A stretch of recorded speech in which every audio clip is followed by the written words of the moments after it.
నమస్తే భయ్య. నిన్న వర్షం కారణంగా మిగిలిన కూరగాయలని తీసుకొని ఈరోజైతే వచ్చేసిన అమ్మడానికి. నిన్న కరెక్ట్‌గా గిరాకీ టైంలోనే వర్షం పడేసరికి మంచిగా గిరాకీ మొత్తం దెబ్బతిన్నది. అందుకే ఈరోజు కూడా తొందరగానే వచ్చిన. ఇక రాంగానే ఎండ కొట్టకుండా టెంట్ అయితే ఏసుకున్నాం. అండ్ నిన్న వానకి కింద పరుచుకునే పడికలన్నీ మొత్తం బురద బురద అయినాయి. అవి క్లీన్ చేసి మాలైతే మొత్తం సెట్ చేసినాం. అట్లా టైం అయితేనే ఉంది. ఇక మొత్తం మాలంతా సెట్ చేసి తినేలోపే టైం 2 అయింది. పొద్దున్నే వచ్చినావు అన్నావు మళ్ళీ టైం 2 అయింది అంటున్నావు అని డౌట్ వచ్చిందా? అయితే నిన్న పడ్డ వాన దెబ్బకి మొత్తం అన్ని కూరగాయలు తడిచిపోయినాయి. అయితే కూరగాయలలో ఉండే ఆకు మొత్తం కూడా తడిసి గబ్బు గబ్బు అయినాయి.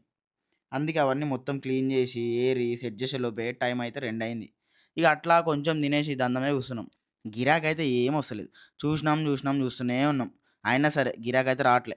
అట్లా అని టైం 5 దగ్గరకొచ్చి ఆగింది. ఇక అట్లనే చూసుకుంటా కూసుంటే 5 కాస్త జరిగి 7, 8 అయితది. కానీ మాల్ మాత్రం కొంచెం కూడా జరగకుండా ఆడనే ఉంటది అని చెప్పేసి అన్ని ఐటెమ్స్ కూడా అర్ధ కిలో 20 పెట్టేసినాం. ఇక అప్పటినుండి గిరాకైతే కొద్దిగా గట్టిగానే మంచిగానే అయింది. కానీ ఇదంతా నిన్ననే అయ్యేది. వాన పడి ఈ రోజుకి షిఫ్ట్ అయింది. అది పక్కన పెడితే గట్టిగానే మంచిగానే అయిందన్ను. ఎంత అమ్మినవు సూరి అంటే మాల్ పైసలైతే వచ్చినాయి. అండ్ నాకు, మా అన్నకు ఒక్కరోజు కూలి మాత్రమే వచ్చింది. కష్టం 2 రోజులు, కానీ కూలి మాత్రం ఒక్కరోజే.